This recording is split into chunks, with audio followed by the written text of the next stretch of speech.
our grievances. Then the government is not responding.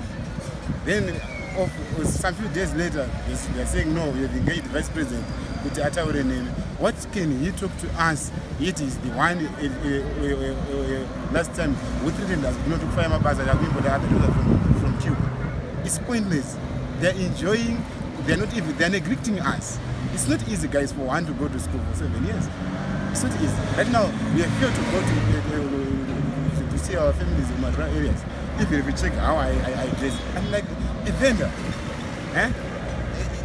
The condition is not favorable. They are not even considering us as professionals. But they're enjoying. They're saying, give us in US dollars our salaries. It's fine. Then we go in the shop, we buy with US dollars.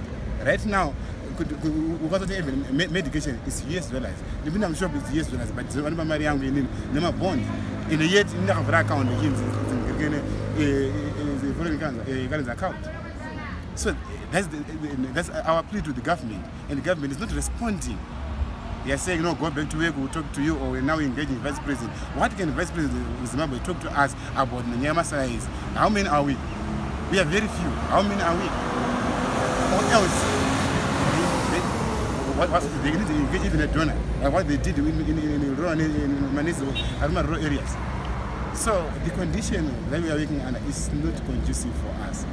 It's like as I'm going to find out about the getting nothing at the end of the day. Is that a better to think is Madomas, you get maybe more than 1,000.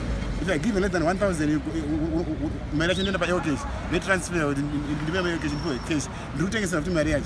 So at the end of the day, I don't know what's not saying. I'm failing right now. There's a motor. There's a motor to the What's that?